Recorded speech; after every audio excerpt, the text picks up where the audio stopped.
ಬೆಳಗಾವಿಯಲ್ಲಿ ಹೃದಯ ವಿದ್ರಾವಕ ಘಟನೆ ನಡೆದಿದೆ. ತಮ್ಮ ಅನಾರೋಗ್ಯದಿಂದ ಸಾವನ್ನಪ್ಪಿದ ಸುದ್ದಿ ಕೇಳಿ ಆಘಾತಗೊಂಡ ಅಣ್ಣ ಹೃದಯಾಘಾತದಿಂದ ಸಾವನ್ನಪ್ಪಿರುವ ಘಟನೆ ಬೆಳಗಾವಿಯಲ್ಲಿ ನಡೆದಿದೆ.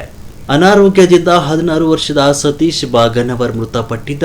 ತಮ್ಮನ ಅಕಾಲಿಕ ಮರಣದ ಸುದ್ದಿ ಕೇಳಿ ಆಘಾತಗೊಂಡಿದ್ದ ಅಣ್ಣ ಬಸವರಾಜ್ ಹೃದಯಾಘಾತವಾಗಿದ್ದು ಆಸ್ಪತ್ರೆಗೆ ಸಾಗಿಸುವ ಮಾರ್ಗ ಮಧ್ಯೆಯೇ ಕೊನೆಯುಸಿರೆಳೆದಿದ್ದಾರೆ. ಇಬ್ಬರು ಮಕ್ಕಳನ್ನು ಕಳೆದುಕೊಂಡಿರುವ ತಂದೆ ತಾಯಿಯ ಆಕ್ರಂದನ ಮುಗಿಲು ಮುಟ್ಟಿದೆ. ಸಹೋದರರಿಬ್ಬರು ಸಾವಿನಲ್ಲಿಯೂ ಒಂದಾಗಿದ್ದಾರೆ. ಬೆಳಗಾವಿಯಲ್ಲಿ ಹೃದಯ ವಿದ್ರಾವಕ ಘಟನೆ ನಡೆದಿದೆ. ತಮ್ಮ ಅನಾರೋಗ್ಯದಿಂದ ಸಾವನ್ನಪ್ಪಿದ ಸುದ್ದಿ ಕೇಳಿ ಆಘಾತಗೊಂಡ ಅಣ್ಣ ಹೃದಯಾಘಾತದಿಂದ ಸಾವನ್ನಪ್ಪಿರುವ ಘಟನೆ ಬೆಳಗಾವಿಯಲ್ಲಿ ನಡೆದಿದೆ. ಅನಾರೋಗ್ಯದಿಂದ 16 ವರ್ಷದ ಸತೀಶ್ ಬಾಗನವರ್ ಮೃತಪಟ್ಟಿದ್ದ.